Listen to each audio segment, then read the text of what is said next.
Okay, so happy Merry Christmas holidays, end of year time. Merry Christmas indeed. Happy holidays, happy holy days to each and every one of you. Amazing. Yay. I was just thinking it that I've missed an opportunity here to wear some sparkly reindeer antlers. Just thought everyone should know that. But I don't know where they're located, so maybe I'll just randomly wear them for an episode in May. I feel like that's probably what's being asked. I mean, at least you have Christmas lights, like fairy lights in the background. I have nothing. I'm so disconnected from what's happening, apparently. I don't even own a Christmas hat. I don't own any Christmas sweaters. I don't own like any Christmas gear. I have a couple red items that I could wear, but like that's it. That's what I've got. And it's like that's just says so much about how I celebrate Christmas these days, which is, yeah, very different than how I grew up celebrating Christmas. My mom would be ashamed of me. I went off Christmas for quite a long time and really didn't want to be like that involved in it. And then last year, I rediscovered my Christmas nonsense elf, and I was just delighted with myself. Every opportunity, there was like a light stick or a sparkly reindeer thing that someone had to wear, or like sparklers and all sorts of rubbish, Christmas crackers, all sorts of things. So much Love it. glee, so much glee from this. I felt very pleased with myself. It was great. Well, I, Um, I love that. That's a beautiful, like just full circle moment. I haven't quite gotten there yet. I mean, I love like, and we'll get into all of this, I feel like at some point during this episode. I love aspects of all the traditions and everything that still feel very near and dear to my heart and all of that jazz. But there is a part of it that I feel very resistant to celebrating it the way that it's been done because it's like I know the truth about it now. And like, there's that piece that I'm still kind of in that. So I haven't gotten to the Christmas delight fairy stage yet, but I love that that's where it's going. What's possible. it's totally possible. I'm here for guidance and support if you need help activating your Christmas nonsense. 100% here for you anytime. Love that. Yeah, it was an interesting journey coming back around to that actually, and I think learning to celebrate in different ways that are not traditional and not the traditions of my family, which actually I was thinking about before we came on today, and we can I think it's interesting to go into that, like what we had in our own families that are beyond just like the standard, your Christmas tree, your dinner, your la la la, whatever. Um, but I think the beauty of learning to mix traditions and create my own and do things like completely go the opposite way and not want to do any of it, and then coming into more of a place of like, how can I do this differently with a bit more intention and sacredness and connection to what it actually means for me, or like, what feels important, spending time with people we love, and um sharing special moments and just celebrating kind of the end of the year, I guess, and Mm. all the things that have been to come, all the things that have been to come, all the things that we'd been through in a year. So that was kind of, yeah, pretty beautiful. It took me a while to wean myself off my childhood traditions with my family though, Mm. because they were very beautiful. And I was like, well, if it's not that, I don't want it. It was like Mm. when me and my brother grew up, and the family was spread out around the place, then it like wasn't the same. And I was like, well, if it's not that, then I don't want it. I don't want to partake in any of it, because that's my idealized, childhood version of what Christmas should be. And I didn't want anything to not be that. Like, it felt like Christmas could never live up to that again. And I think that's what put me Mm. off and took me in a different direction. Um, So yeah, I feel like finding my own like relationship with it has been far more healthy and Hmm. apparently very gleeful. I was I all love over that. it Well, last year. so then I guess I'm curious for you to answer your own question, and I can get into mine at some point as well. But what was it like growing up, and how has it shifted for you now? How has it Yeah. morphed? So growing up, we always had an advent calendar. Mum always made sure we had an advent calendar. So we had a chocolate every day leading up to Christmas. It was really, really fun. Of course. Growing up in Singapore, we didn't have winter, so it would just be kind of raining. Um, that was Christmas in the tropics.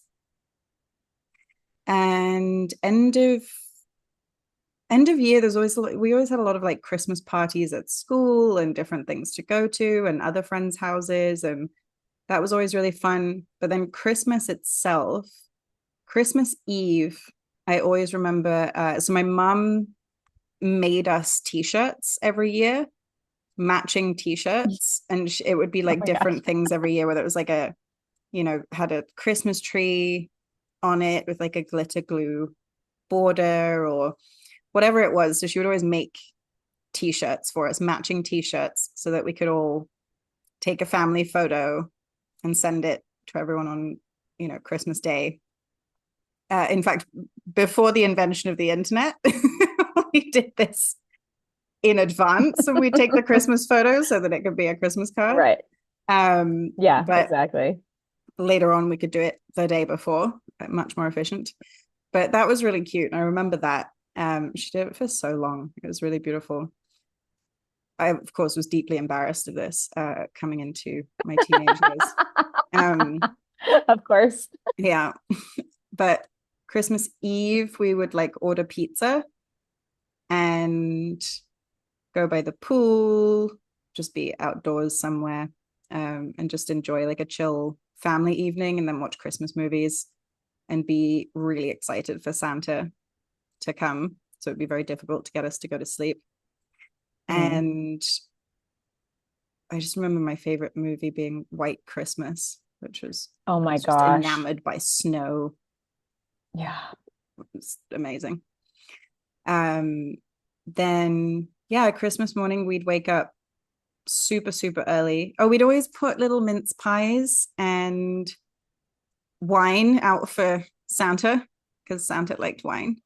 Um, Santa preferred wine and mince pies to cookies and milk.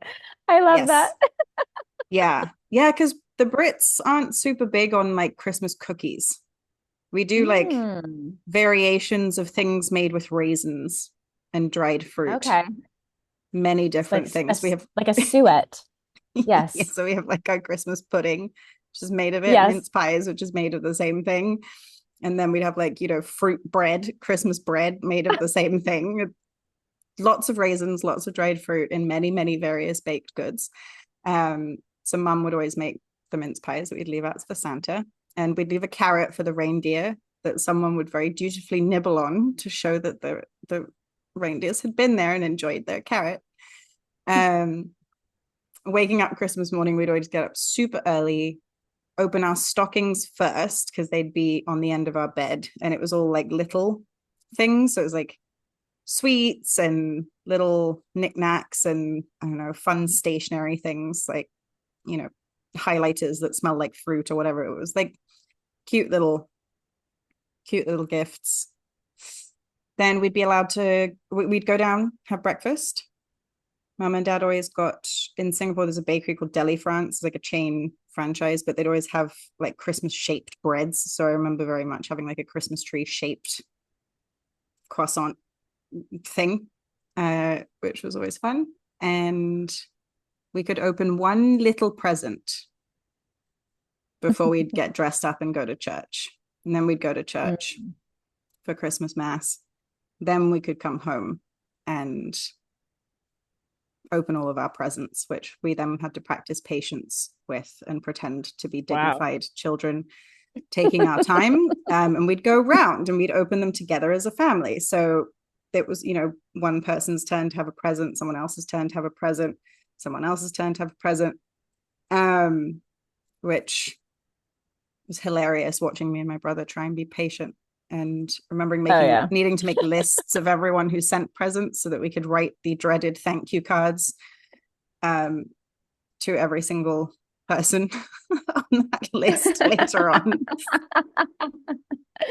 And yeah, then we'd take a break and have our beautiful big Christmas dinner. And because Hmm. mom and dad needed to lie down and have a break from us by that point, and they needed more wine by that point as well. And so we'd like start to build some of the toys and all of the things. Have Sweet. Christmas dinner, have a nap, have a rest, open the rest of the presents, chill, relax, watch movies, and then be all exhausted Hmm. and ready for bed, pretty much. So that Full was my day. Christmas day. Yeah, it's a big That's day. I'm super like, sweet bless our though. parents. This is a shout out to parents for making the magic happen. I mean, I believed in Santa till I was about 12 years old. So I was like definitely a late bloomer on the like giving up the magic phase, but my parents were all for supporting the continued magic belief system for as long as humanly possible. Santa was Um, really fun. It just a side note in the tropics because we don't have chimneys. oh So yeah. my parents, bless their hearts, we had a golden plastic key that my parents said was a magic key. Because we were like, how's Santa going to get in? So there Oh was this yeah. golden key that would get hung on the front door. And apparently it's the magic key so that Santa can get into the Oh, house because houses in the tropics do not have fireplaces or chimneys for him to come through. So I mean, that genius. completely makes sense. I mean, I was in Southern California as a little kid when we moved to Virginia when I was like an older little kid. We had chimneys and everything, but yeah, I don't remember what my parents had said about Santa coming in through the Santa just kind of I don't think anybody questioned it. It was just like this is what happens. It's fine. Um, but yeah, that's so sweet to hear about your Christmas. And I feel like that's there is something so beautifully nostalgic and romantic about not everybody feels this way about Christmas, obviously, like, but what a beautiful gift to your parents and such a testament. And it's the same to mine. My parents went all out. Like Christmas started, I have to say, in my family, Christmas started months before because I was usually in a ballet production of the Nutcracker. So, like, I would be in listening to ballet music from about like August or September and like in Christmas mode early. But then there's a part of it I was kind of always in Christmas mode when I was much younger because in Southern California, my grandmother, this is hilarious. I come from a line of very eccentric individuals. My grandmother, my mom's mom, I was pretty close with her and we would go and spend I would spend time with her in her apartment in Long Beach, California. And I never questioned it, but every time I went to grandma's house, her Christmas tree was always up and the Christmas decorations were out. And basically the whole gag was like my grandma put her Christmas tree up with like the frosted tips to make it look like it had snowed on it. She put it up in the 1970s and she just never took it down. So it was always 100% Christmas every time I went to grandma's. And I always got sugar wafer cookies and pineapple soda when I went to grandma's. So like every day was Christmas, you know? So there's a part of it that Christmas is always really tied to her as well because it's just always loved Christmas. But yeah, I would in the weeks leading up to Christmas be in dance performance mode, performing the Nutcracker, and then parties in school, same as you in that, you know, and I grew up half Catholic, half Jewish, so a cashew, lovingly referred to as a cashew. And you know, we celebrated Hanukkah as well. So we would always have Hanukkah this time of year. And my family, my mom, a shiksa, like a Catholic lady, you know, my dad is the one who's Jewish, matrilineally through my grandmother. My dad actually never had a bar mitzvah, funnily enough. But my mom was always way more gung-ho about Hanukkah. We would light the menorah, we would say the prayers, and it was almost always before Christmas, you know. So like this is all leading up, right? This is all happening. But we would always get like one little gift every day of Hanukkah, light the candle, say the prayers. My mom always made amazing latkes. like phenomenal. Like actually, I'm salivating thinking about it. There's just phenomenal latkes.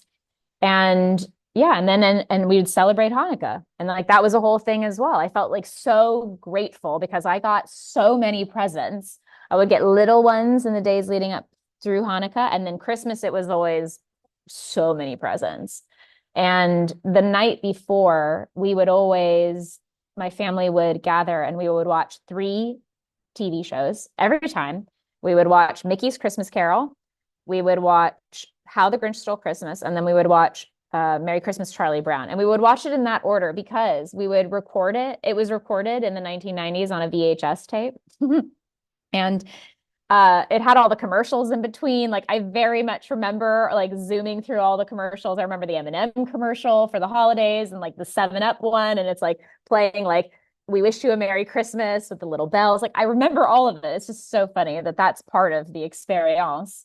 White Christmas was another favorite. One of my mom's favorite of all times. Like I'll still watch that one with her, if I'm in town or sometimes even like through Zoom or like Netflix, partying. But yeah, the singing, the dancing, my family is a very musical family, so that was another one. But yeah, we would watch those films and put out cookies and milk for Santa, put out the carrots as well. And yeah, the next morning, yeah, we didn't go to church, like not growing up, not till later, till my brother and I were confirmed in the Catholic Church. And we would usually go to mass the night before, or if we were really being like solid Catholics, we would go to the Latin mass like on Christmas Day, like full choir, all of the things. But we would just do our best to take our turns, and we would almost always open up our Santa gift first. Santa gifts were always the biggest, most expensive of all the gifts. And stockings were always saved for last, little bits. My mom would make cinnamon rolls, which was always really sweet. We would always open presents, then eat cinnamon rolls or whatever special brunch my mom made. And then usually everyone was resting or like watching TV, playing with whatever toys, whatever gadgets had come through. And then, yeah, there would be some sort of beautiful dinner. And usually dinner was actually some form of international cuisine. So like chicken tikka masala, my mom would make sometimes for dinner on Christmas Day. That was a special treat. Or some of our best friends growing up were Japanese, of Japanese heritage, and gave us their family recipe for sukiyaki, which is Japanese stew. And like my mom would make that and we would eat that. I mean, these were all, it wasn't like Christmas ham. Like we're never really, my mom never really liked pork. So we weren't really a ham eating family, but it was almost always international cuisine. Like that was what we would finish off Christmas with. So I have and my mom always decorates for Christmas. She goes all out. She has the most beautiful tree of anybody. I'm fully biased, but I'm also completely objective at the same time. Like she's got the beautiful Victorian Christmas angel at the top, and she's got ornaments from my brothers and from me, like, growing up. And, oh, here's the time that you were in your a cappella madrigal group. And like one thing I did, I took like clothespins and I made little like individual people of my singing group growing up who would sing for traditional magical Christmas music. And I actually like made an ornament for every single person in the group. And like they could hang it on their tree. I'm like, this is you as a, 1400 magical person. Here you go. Merry Christmas. And like we have those on the trees. So the ornaments, it's really special. And my mom always knew how to make Christmas be extra special with all the traditions. So yeah, I do love all of that stuff. There's a part of it that I feel so nostalgic for elements of that, but then there's also aspects that it's harder for me to relate to anymore. And I celebrate the holidays and the holy days in my own way. And yeah, it's interesting being in Bali for 3 years. This is actually my fourth Christmas here. And, it's what are the Christmas traditions? So making new ones with friends, and what does that feel like? And yeah, I don't have children. So, there's a part of that too. It's a different experience because I feel like so much of what we were shown in growing up is magic. Magic is real for one day a year. Magic is real. You know, it's really for the kids more than anything, Christmas.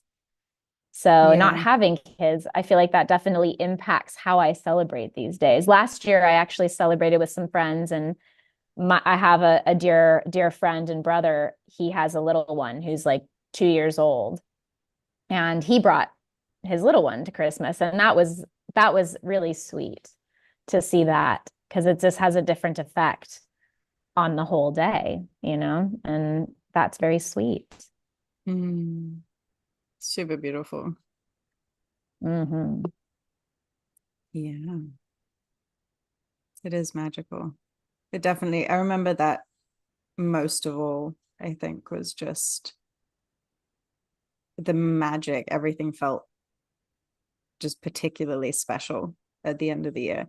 Actually, that's a good question because I actually have no clue. Like, where do we think that sense of magic comes from? Like, is Mm. it the sense of, is it because it's become this big celebration that's surround, is it because as kids, you're getting gifts and like there's parties and there's all of this and there's all the things that surround Christmas? Or is it because it was deep winter? Well, I mean, so it's December 25th. That's Christmas. That's what's been decided on is Christmas, which is happening around the winter solstice, which obviously like is not an exact time because it's all connected to nature and the stars and like all of these pieces. But the reality is it's around December 20th, 21st, 22nd. And the winter solstice is all about the return of the light, right? Like it's like we're going into the darkness, but we're remembering that there is light too, even in the remotest of darks and darkest of darks. So there is a piece of that I feel like is inherent magic that just exists because it's connected to the winter solstice. Of course, there'd be candles lit everywhere during winter solstice, because it's dark, and we want to remember the light. And so there is something that inherently feels so sparkly and effervescent about this time of year. I think regardless of how you celebrate in a religious, if anybody celebrates in a religious capacity, it just feels sparkly, and I think especially that feels so in areas where like it's the northern hemisphere where you feel the seasons a little bit more like distinctly, because that's really where the tradition's coming from, you know. But to me, it just feels like it's like a really magical portal. Something happens. It feels Mm, really truly like there is something energetically happening in the field collectively, that there is a potent of a veil thinning, if you will, that feels ripe with potential and sweetness. mm, beautiful. So, Mm. what do we think takes away from that? What's gotten in the way of that? Because I feel it. I know what you're talking about. There's that end of the year and that very inward time and that very, this tradition essentially coming from places that do have the seasons, and it's very inward, it's very indoors. We're trying to stay together. There's more, darkness, so there's less like, and the fields are covered in snow, so you're not going out and plowing the fields in the middle of winter, and you're, existing on your what you've got in stores and all of that. So there's a lot less that is outward.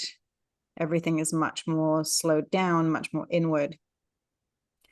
um so I feel that sense of the aliveness and the magic and things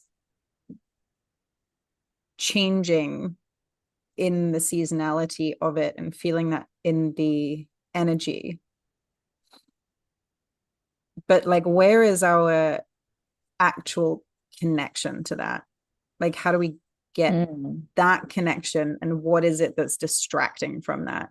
Like, where have we replaced real magic with tinsel. Consumerism. Yes. Consumerism and capitalism. Oh yeah. Well, honestly, I think it comes back to this whole aspect of innocence, of childlike wonder, right? Because when there is this inherent narrative that when you stop believing in Santa, you become like a grown up, right? You stop believing in magic. That's when you really become an adult in a way. And so there is a part of it where like this pessimism of what it means to be an adult and to know the way of the world, the real world, quote unquote, you know? And I think so many people I've heard it said by, parents or friends of parents or even friends who now have children that Christmas just feels different when you have a child because you get to experience the magic through their eyes. So what we've lost is our own inherent ability to be in the innocence of wonder and magic and allow miracles to exist because a Mm. child can believe that a single man in a sleigh with flying reindeer has all the presents of the entire world in his bag and can make it in a single night to every house. Children believe that. There's something amazing about that, and adults just get to the point where like, well, that's just not practical and logical. That's not possible. That can't Mm. happen. And well, what if it could? There is in the multiverse, there's a version of reality where that happens. Can you tap into that and be okay with it? But your capacity for magic has to exist every day. Otherwise, Christmas is just another day. Yeah, it's true. I think we're trying to balance that out. I think in society we're trying to look for the magic, but I think we're looking for it Yeah. in a lot of the wrong places, right? It's like if we don't have that innate sense of wonder and innocence and that there's magic and miracles and beauty and connection to spirit and all of this in the world, like where do we go looking for that? We go looking for it in money, in movies, in video games, in sex, in romance, in travel, whatever it is. And there is so much of it there, but we're also getting so disconnected from nature, which is where a lot of it is as well, I think. For Well, me, all there's a of lot of magic. but that's really just it. These traditions that the commercialist version of Christmas has spawned from is based on pagan rituals. And essentially, the Catholic Church appropriated the pagan rituals for its own benefit so that Rome could stay in power. It's not even the Catholic Church, it's the Romans wanting to stay in power, which everyone from, if you've listened to the last episode, I have a thing with the Romans. I love you guys, but I will probably always bring it up. I'll never be allowed. Rome will bar me. That'll be awful if I get banned from Italy by talking about the things. God, please don't let that be the case. I love Italians, but there is a part of it that like the Roman emperor, the powers that be that desired to stay in power, appropriated pagan traditions to stay in power, like Santa is literally based on Siberian shamans who were toting psychedelic mushrooms and hanging them from trees to dry and then like delivering them to people in the snow covered like yurts by climbing down the part of the yurt that was open like a chimney to drop them off. Like that's Santa Claus and was being pulled by reindeer sleds, you know? This is Mm. this is the origin of Santa. Santa was a mushroom shaman dropping off, I think it's like Amanita muscaria, the special like the very fairy tale cartoon looking They're like mushrooms with like red the and red white tops and yeah, capped those ones. are those are psychedelic mushrooms, people. So those are fairy mushrooms. And that's what Santa's based on. So that's a form of shamanism and paganism that's rooted deeply in the celebration of winter, right? They would then consume the mushrooms and go on these wild trips and have all of Santa's helpers, the fairies, the mushroom fairies, helping them, So this is the origin story of Santa, which over time, then Santa is an anagram for Satan too.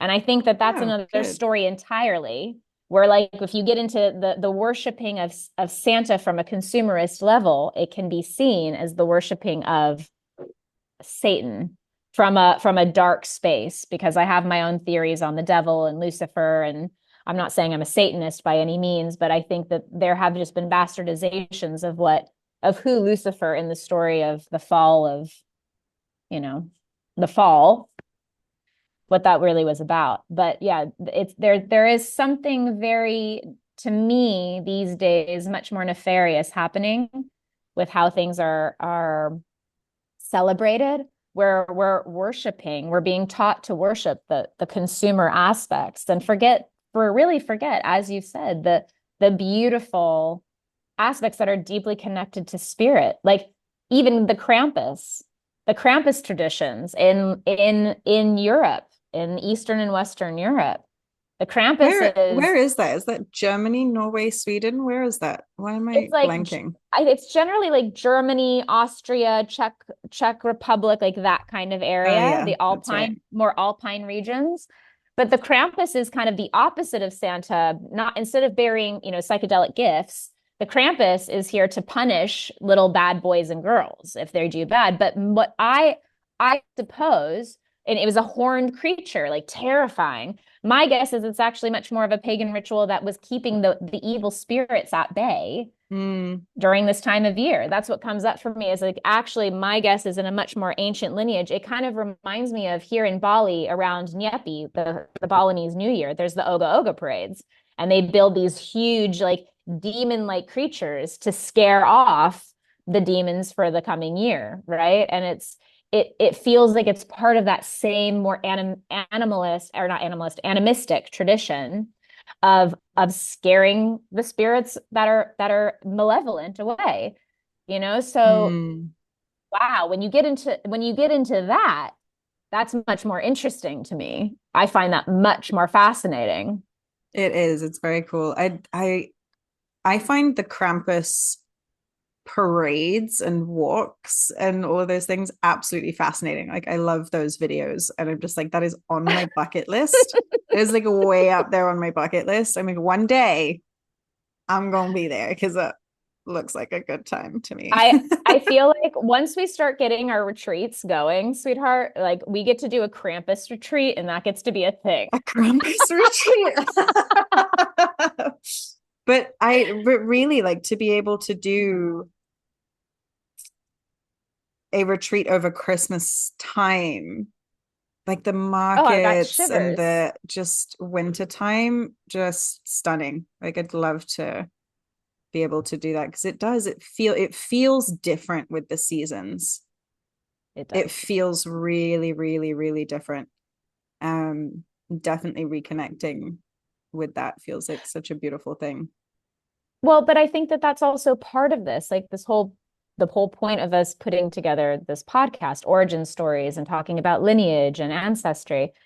It's not of the same lineage to celebrate it where we're at in the world. You and I are both in Bali, and it's not part of this tradition. There's other traditions. So it's not that we can't feel the magic, because I'm of the heart set and of the belief system that those of us, wherever our physical bodies have been born on this planet, and whatever our lineage is, we carry those codes in our DNA. So even though technically it's about to be summer solstice here in Bali in the Southern Hemisphere, to our Northern Hemisphere bodies, it's still winter solstice.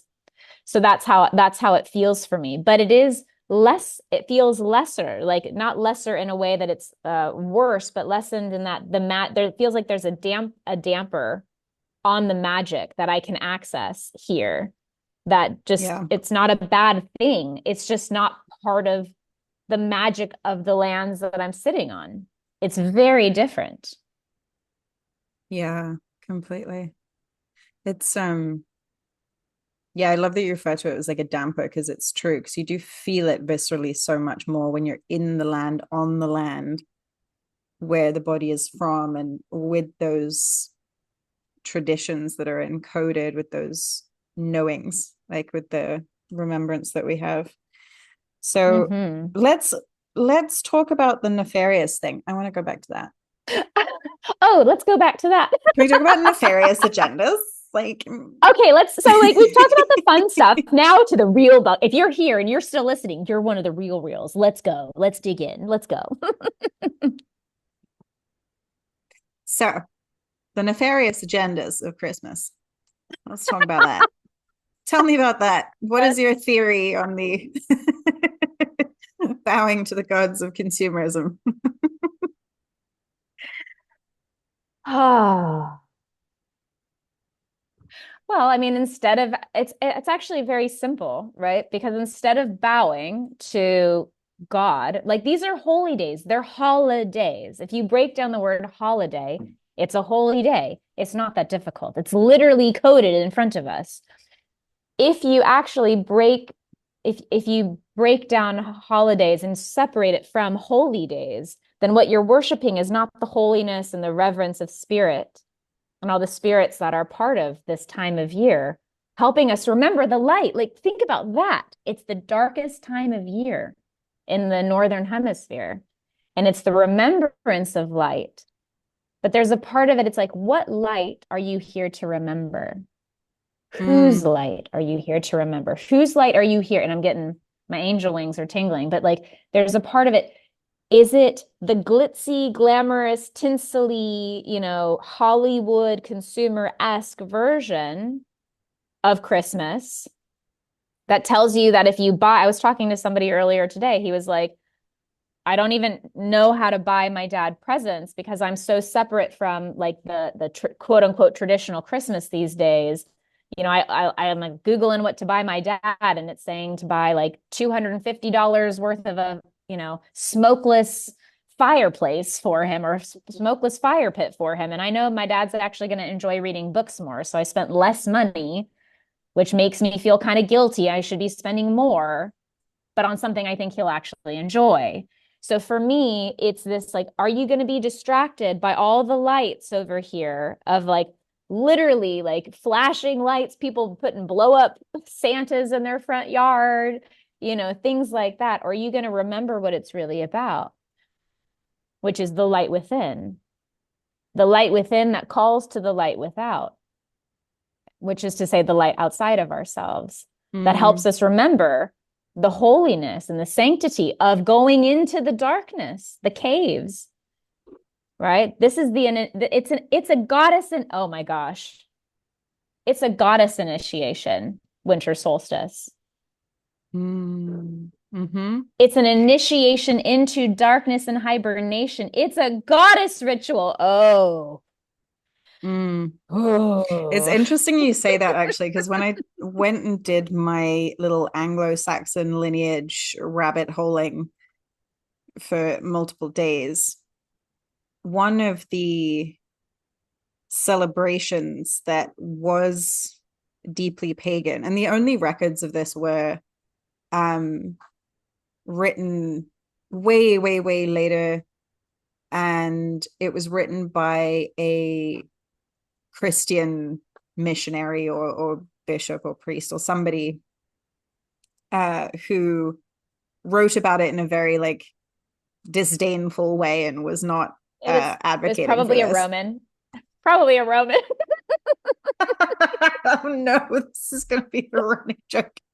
We're going to be thinking about the Roman Empire more often than men are thinking about the Roman Empire. I don't know if you saw that trend, but like the Roman Oh, I Empire. did. I'll be honest, I never understood it. I like see it everyone like my Roman Empire. I'm like, why are we celebrating this? What's going on here? It's just, anyways, Well, that gets to be an yeah, episode, but yeah, I get it. we'll have to do a whole episode on the Roman Empire, but now I get it because we're thinking an awful lot about the Roman Empire in doing this. So maybe they're onto something. Maybe they're onto Um, something. where was I going before I got distracted by the Roman Sorry. Empire?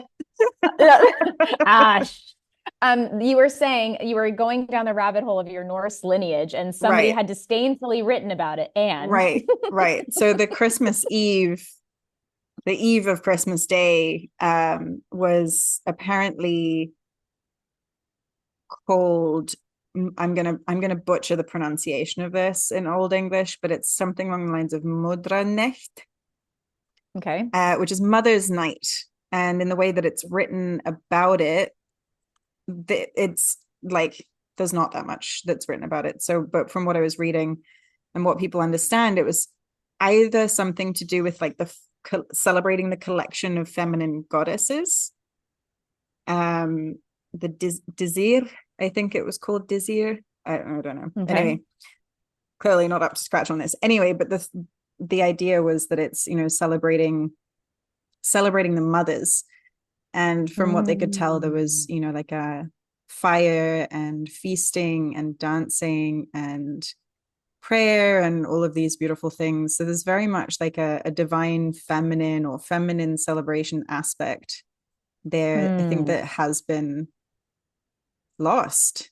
And also just that, like the mothers, the coming into the womb space, coming into the hibernation space, really, really going within, right? Back into Hmm. that um deepening. And I think that for me is probably the thing about with all the glitzy, as you were sharing, like what light are we remembering? Um, is that piece is actually, if you think about how Christmas is celebrated now, often for people, it's like the busiest time of year.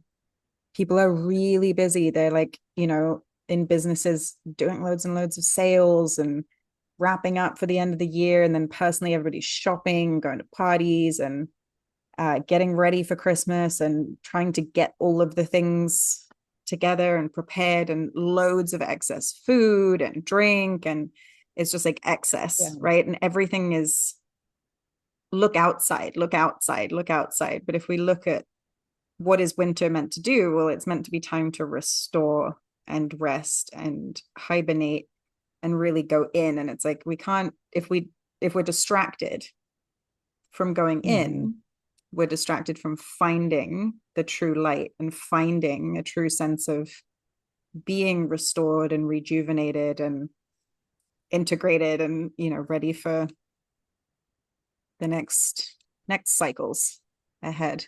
Well, I mean, yes, it's that. It's the distraction, right? Like how many people drink themselves to oblivion during the holiday Christmas party, right? Like this is the thing. But when you break down the word Christmas, it's the Christ Mass.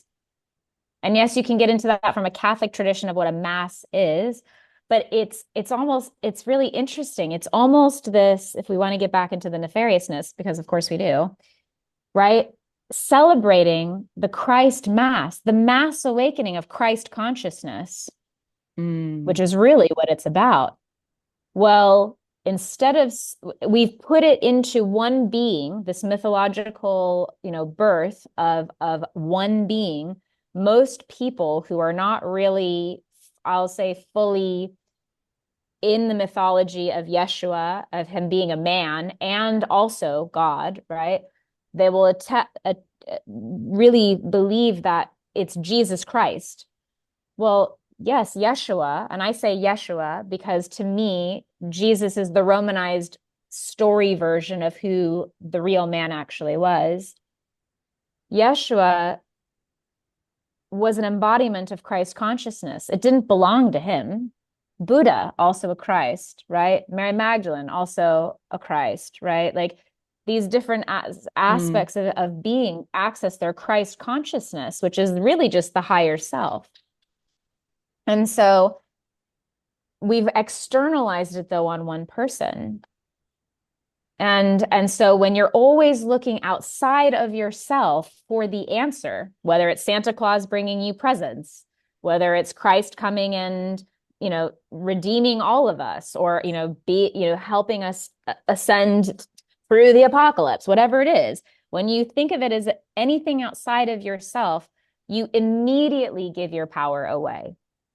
Yeah. And what you're putting your power into, where you're putting your energy and celebrations into, that's where the power goes. So potentially, and I'm not saying this is what's happening, but it potentially, the nefariousness happening is the powers that be that want us to continue to be distracted from actual Christ mass awakening coming online are feeding into having people feed their energy into this other satanic version of Santa and feeding off of that energy, keeping people dulled, drunk, and really quite depressed. This is one of the hardest Mm, times of year for a lot of people. People who don't feel that they have family anymore, people who are celebrating alone, people who are actually really struggling with depression and the darkness, the yeah. consuming darkness. This is a very challenging time of year. I mean, how many people do you know who are like, oh, I've got to go and hang out with my family, better like take a couple shots before I go, like it's hard. It's like it's triggering on a lot It of is. levels. Yeah. Especially like if you already feel, yeah, there's all sides and all ends of the spectrum, right? In every regard, it's like everything is so heightened during Christmas time through Mm-hmm. the winter season. Everything is so heightened, whether it's like I have difficulty being around my family, or I don't have family to be around, or like every flavor of that challenge, like it's so heightened and clear around this end of the year time. And like if we like the roots and the pagan traditions of this around the winter solstice, around Christmas time, like it was, the point was to get through the hard time. And now this is like inverted completely, right? It's turned into something that a lot of people have a lot of difficulty with. It's like to get through Right. the To get darkness is to come together and create the light together and connect to the light together and bring light in and get cozy and keep each other's spirits high, which we can see, yeah, a little bit, but like it's become so tense and pressurized for so many people that it does the opposite. Mhm. It doesn't help you get through a difficult winter time. It feels like massive expectation and requirement, and highlights where you're lonely or separate in your life rather than Right. bringing Or if that you don't spirit have of any togetherness. Right. Or like if you don't have any money, right? Like, there's that piece too, because you don't can't afford the Christmas present. So like there's shame. But what's interesting, so there's two things that have really come up as you've spoken about the Mother Night and also this other piece. So first of all, I'll go in reverse order. There's a part of it that this is a truly a goddess initiation into the darkness. So of course,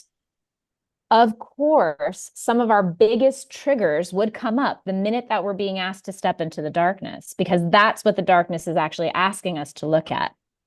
Oof. Right? Mm. That's actually the initiation. What happens is people just want to get through it, because what happens after the holidays, after New Year's, everybody's deeply depressed and ready for it to be spring again. No one cares about winter anymore. Everyone's done. Right? It's like, oh, winter, we love winter. It's so beautiful and picturesque. And then it's like, oh God, another day of snow or just cold, another one, like deep depression. But people are just doing their best to keep their heads down from the howling winds, which are really just a representation of what we're not paying attention to inside, what we've been initiated into. And of course, it's all around family. Because when we start actually going on this awakening journey, almost always, what does it start with? Inner child work and ancestral healing of the family. And you have to do and reparenting, of course. So of course it comes to the family unit. So there's that piece that feels very, very important. The other piece, though, that comes up, and it's still connected to the goddess, is Mother Mary in all of this. Mm. The beautiful thing is that when you get into Christmas, the Christmas story is Mother Mary giving birth to Christ. And there is something that is interesting for me in my own excavation of lineage and reparenting and all of this. I became Catholic for a reason. My mother, like when she was a little girl, decided to become a Catholic. And she just felt compelled to become a Catholic for whatever the reason, right? We don't know what it is rationally, but obviously there's some form of spirit that's a part of that. Well, my mom, she taught my brother and I to always pray to Mary. Always, always was I praying to the goddess, you know? And so Mother Mary has become this appropriated version of the goddess, twisted to really like celebrate chastity, right? I'm not going to say virginity because the word virginity actually means sovereign. So we're using it in a with a thread of language that's actually twisted in and of itself. But she's a sovereign, Mother Mary is a sovereignty goddess. And the story of Christmas is, in a way, more about her than anyone else. So there is something inherently beautiful about when it comes back to what light are you paying attention to if you yourself are your own Mother Mary, because everybody is. Everybody is their own mother, is their own father, is their own hero and heroine on the journey to give birth to something that is magnificent, that is the light itself. What are you giving birth to? That is full of light and joy and vibrancy. That's what the actual and in communion with God, not in communion with the yes, external world, but the Immaculate directly Conception. the Immaculate Conception. What are you birthing with the Creator, with Source from within? That is the divine child, the innocence, the magic, the connection, yeah. I'm feeling Mm. I'm a little overwhelmed with a lot of feelings for that. Because now in this moment, I'm experiencing what Christmas gets to be.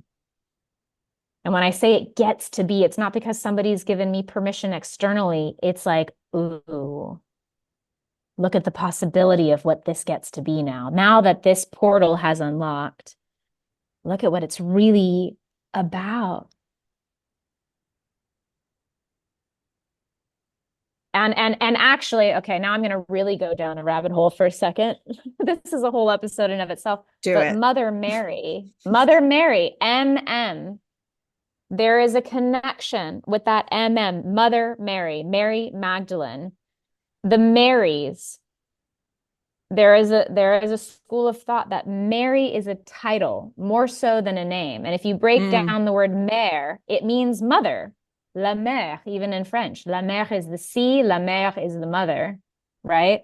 So The you get into the waters. mer, right? Which is the goddess. Well, then what else? What other words in English language start with mer? Okay, well, mermaid. And that's actually deeply connected. And by the way, all of these things, this is a separate episode, all of these things can be back and traced back to ancient Egypt and the goddess Isis, or I say it's Isis, the goddess Isis. So mermaids, Merlin, right? Merlin was a magician of the Mer lines, of the Mary lines, of the Christ lines. Christ lines being, yes, of Yeshua, but something much bigger than that, of Christ consciousness, right? The magician, the Magi. That's another Christmas tale, the gift of the Magi, right? And the Magi who are there bestowing gifts upon Mary and Joseph and the newborn baby in the manger, the wise men, the Magi. So, wow. Now we start really picking apart the mythology and you start actually looking at what this really is about. It's ripe with magic. All of the codes are there. It's like, are you going to look at this?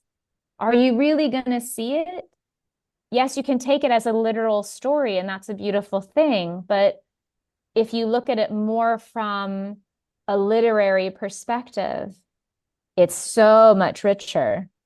And it's Mm. literally in front of you, waiting for you. It's not difficult. That's the thing about the whole spiritual awakening, right? It's not that complicated. Let's bring it. It's about the elements. It's about the darkness. It's about the light. It's simple. Mm. Just taking a breath to feel all of that. Yeah. Not because it was not because it was too much, just because it's like, yeah, let's breathe that in. No, I feel that. Thank you. Mm. Mm.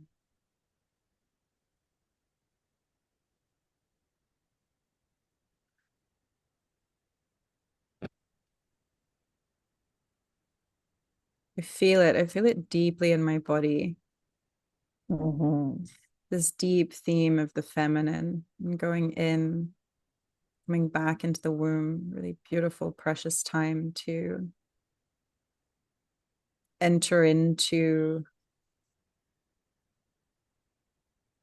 what needs to be seen, a journey into the underworld, the inner world, what needs to be seen, what needs to be honored, what needs to be transformed, what needs to be Mhm. alchemized, what needs to be sat with in order for the birthing, rebirthing to happen. And I feel it in my body. I feel the difference in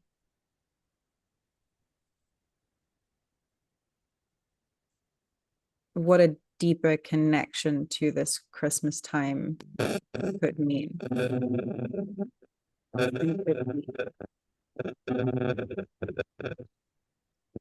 And holding more intention around that. Mhm. I think I will this year for sure. Really tap into that, the beauty of all of that. Well, yeah, I really appreciated how you expressed that because I feel that too. I just feel like my whole body landed in a way that it hasn't with Christmas quite before. In that, wow, this is actually a really beautiful moment. Like the song that's coming through right now as you're speaking is Silent Night. Mm. Silent night, holy night. All is calm, all is bright. That that's what it's actually about. It's the quiet, pristine, brilliant and bright darkness. And in the medieval alchemy, there's a phrase, the lumen naturae, Mm. the dark light within. It's the Yeah. light in the darkness. It's that level of quietness that we are asked to sit with. It's winter. There is nowhere to go. And if you run out of candles, there's nothing to see when daylight drops. So you must go within to find that light of your own in the darkness. That's the gift. That's the magic. That's the magi. That's of the mother. That's what she seeds in you and says, will you let this take root and will you give birth to it? Mm. That's where that real magic lies, Yeah. where it's available. So I can feel it in the way that I really celebrated last year. And it was like the joy of, I don't know, the innocence and the play and the fun of it all, but also being just around other women and Mm. connecting and having something incredibly heart-centered, which was really beautiful. But so much of it was there was deep connection, but there was also a lot of play, and a lot of celebration and fun and all of this as well. And that was beautiful to reclaim that joy. But there's something very profound and very beautiful and very that feels deeper, that feels Mhm. more real in connecting to this underlying truth of the energy, like the real codes of what's available there. And it's really beautiful. I love that you're speaking to the mother because I'm spending Christmas with my mom back home. And Mm. I'm really excited. And I haven't spent Christmas at home for ages, um, years. So that's exciting. And it Mm. feels like there's a depth and there's a realness because we were referring to this earlier, like the pagan roots of so many of our Christmas traditions, like bringing evergreen plants inside and branches and things like that to welcome in warmth and lightness and all of that, and the candles and feasting and trying to come together to get through the dark winter, all of this. Like there's a lot of the pagan traditions and Santa and like where all these things come from. Oh, the Yule log, all of the things. Yeah, so many different things. And there's all of these different traditions and lines, and yet it's interesting how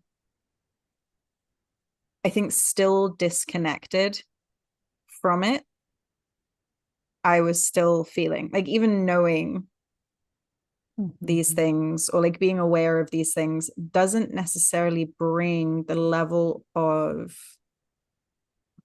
authentic, genuine, embodied intentionality and inner standing, like deep connection to this magic, to this potency of this time.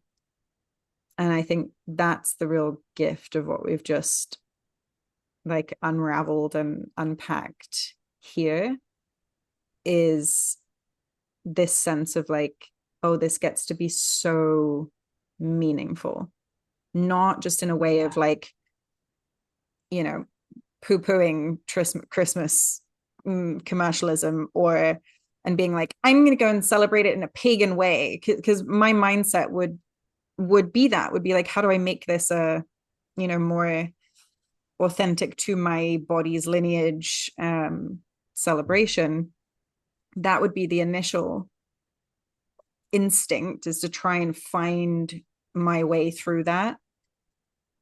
But I think this sense of like, what's the deeper available meaning that is here through remembrance, through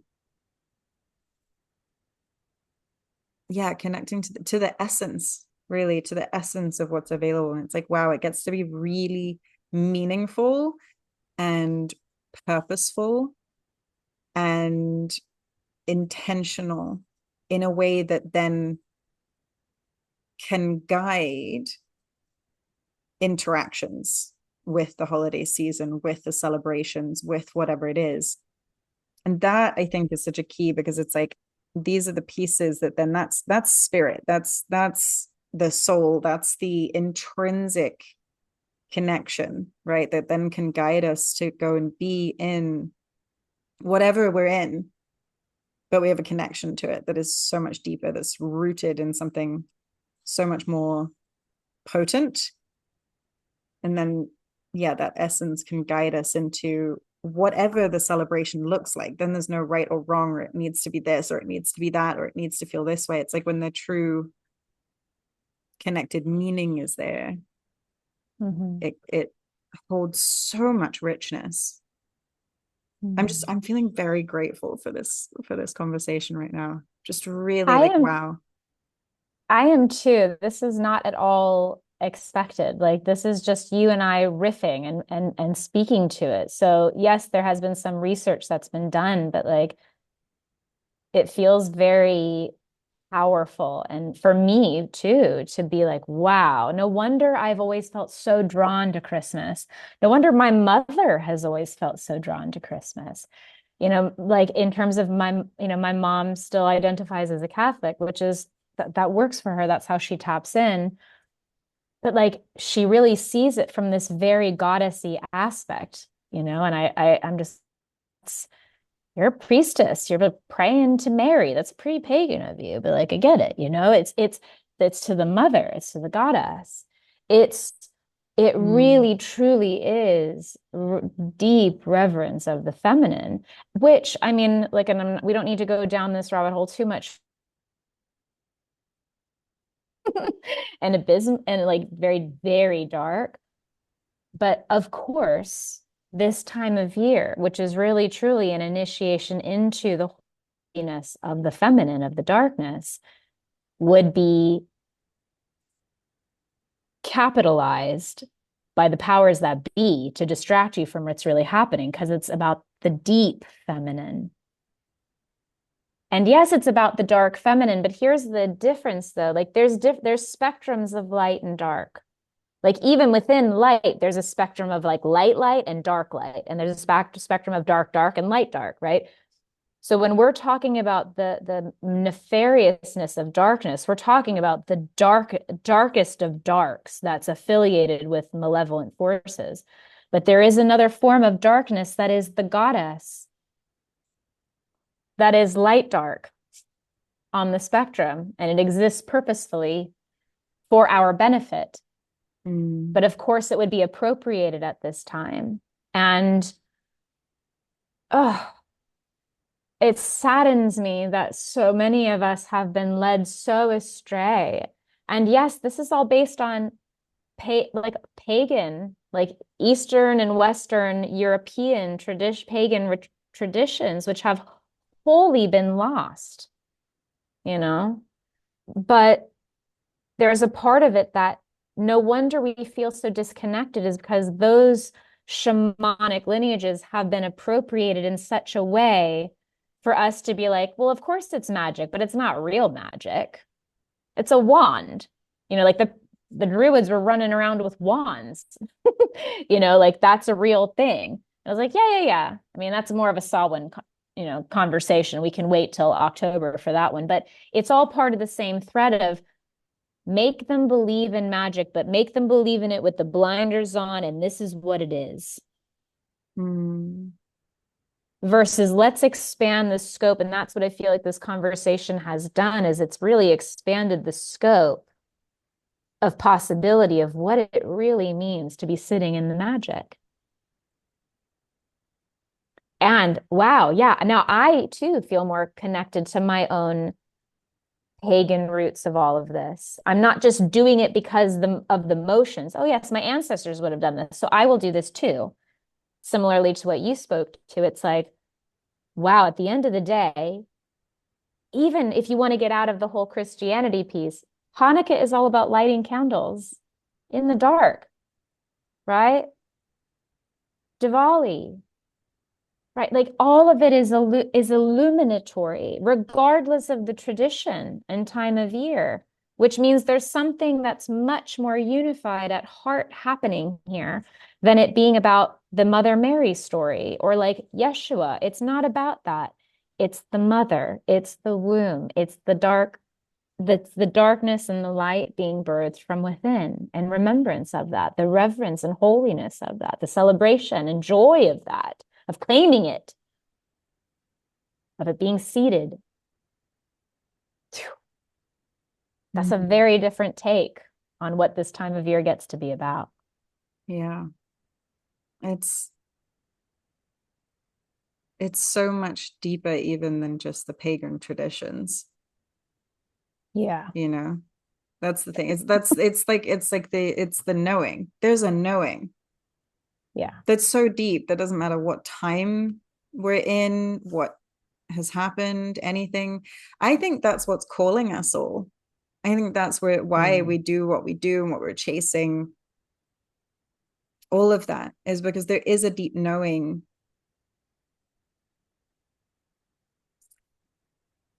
that there's something else. And to know that that's so available simply through really sitting and feeling into it and really dropping into, well, what's there, what's available to be felt, to be known. Mm. Like we can access that at any time about anything, right? but particularly like this time Yeah. of year, it feels so supercharged and so available to drop into that deeper layer of like what is, I almost want to use the word like, or what's the organic template, regardless, the organic collective template, that regardless of like religion, tradition, time in history, wherever we are, or what, how our ancestors celebrated. And it's like, it's beautiful to understand the roots and the experience of this, but underneath that is the origin point, right? Is the original template of what are the energies doing? What is the earth inviting us to do? What is our Literally. body inviting us to do? So I think my takeaways from this would be, it really is a going inwards time. It Mhm. really is.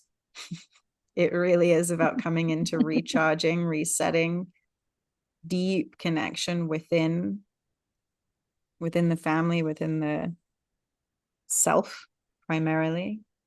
Um, which is interesting because there's a part of me that's feeling really tired at the thought of like going home this year, and like it's the first time I've been in Singapore for a long time for Christmas, and it's like, oh, there's loads of people I could see, loads of things I could be doing. Actually, I think what I'm taking away from this is like, slow down, be within, be gentle, Mhm. um, soften and look at what's there. Where's the light within? That's feeling Mm. so, so potent. It's like, oh my goodness. So this is the essence that, regardless of our ancestors, this is the essence that they were tapping into and then expressing through different traditions and ways of celebrating Yeah. and all of that. And it's so universal. That Yeah. feels beautiful. That feels so beautiful. I agree. And I mean, if you really peel it back to it's this universal thing we're coming back to. And I'm pretty sure, I'm not a quantum physicist myself. I haven't studied it super in depth, but I'm pretty sure that quantum physics explains that everything is born from a single unified field, the nothingness, the no thingness. And actually, if you break down the languaging of even that, so I was a word nerd. No one's, if you've been still listening, you probably are not super surprised by that. But like I studied Shakespeare in school, and so Shakespeare, brilliant with languaging, right? Our understanding, slight off topic, but I'll bring it back. Our understanding of modern day English based on Shakespeare itself. So this is why it actually does still matter, is a thing in Shakespearean English would have been like a euphemism for a phallus, right? And the no thing would have been the womb, the cervix. So Ah, so everything is born from the no thingness, from the great cosmic unified field and womb of the mother, the circle, right? That. I love that. I did not know that. That's very cool. Love that. Okay, I did bring it around. It did have a point, but it is, but like that, but what I'm saying is that's the origin point, the origin point, right, of it all. That from this Mm. space, from this point in time, whenever it was that all things were born from the no thingness, then cultures and lineages did their best to celebrate with the world around them as they knew it, to show their reverence and honoring of this, so of course it's much deeper than just where are you from, because it's actually pulling back the layer of, well, where are you really from? It's not earth Primordial in the soup. scale. Right. Like in the scale of things, if you, I mean, there was a moment I had a friend and we started like really tripping down a YouTube rabbit hole of like the solar system. And you're like, this is the size of Earth. And it's like, and this is the size of the sun. And this is the size. And you're just like, oh my God. You just realize Earth is literally a drop on of water on a needle, you know, like a pin in the size of the universe that we are aware of. And, you know, let's get out of our very humanist mindset, you know, and realize, where are you from on earth? Yes, that matters. I'm not saying it doesn't. But if we really want to make, here's another: goodwill and peace towards men and women, but all beings. That's another, that's languaging that's used during this time of year. So if we really want peace on earth and goodwill towards all beings, you must remember where you are actually from, which is, yes, this earth, but where? The womb of the cosmos. All of a sudden, perspective shifts vastly. Mm, beautiful. Mm. I'm gonna say that feels deeply complete.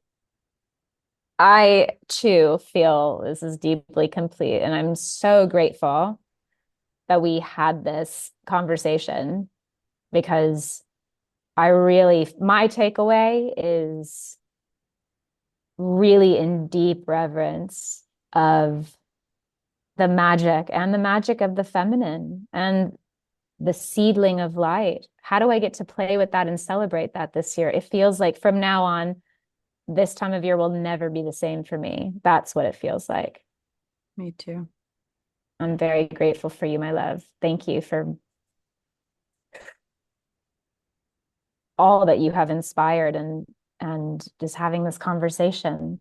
This is the stuff that I'm here for. Yeah, I'm so grateful for you. Thank you for this. Thank you for bringing your wisdom. So Mm, beautiful. same. Oof. I'd love to just end this actually with a prayer, if that's okay. Yes, For I would all, for love that. us and for all the beings who are receiving this, if they've made it this far, and if they haven't made it this far, they still get Yes. the prayer. Even if they don't, they're not listening, it's for you too. It's for all All the beings. humans. Mm. Yes, please. That sounds beautiful. Mm. So just giving thanks for our inner light, giving thanks for our innate connection to what's really deeply going on under the surface, giving thanks for this opportunity to be deeply human and have this deeply human experience of seeking and exploring and finding our way home. And my prayer for everyone for this holiday season, Christmas season, winter season, end of year, however you're engaging with it, is for each heart to experience even a glimpse, even moments, intentional or unintentional, of their own true light in action and expression in the world, and to get to witness and see and experience the love and the beauty of the light in the people around them. And that a renewed sense of hope and ease may settle in all over the earth through this beautiful, potent time that we're in.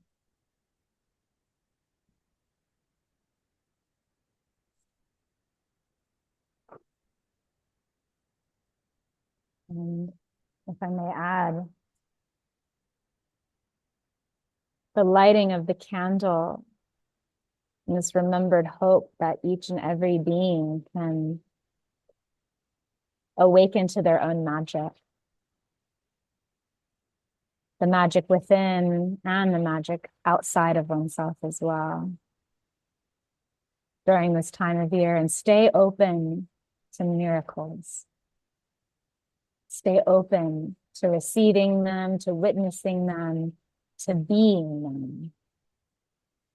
Not just this time of year, but all times.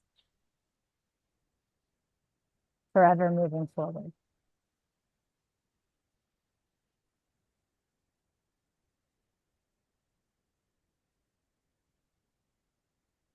Mm. Mm. Amen. Oh, when, baby. Oof. Powerful. Thank you, my love. Beautiful. Thank you. Thank you, everybody, for listening. We're wishing you an incredibly happy whatever you're doing. Happy holy days, Happy baby. holy days. Enjoy. Yeah, happy holy days. Yeah. And we'll see you next time.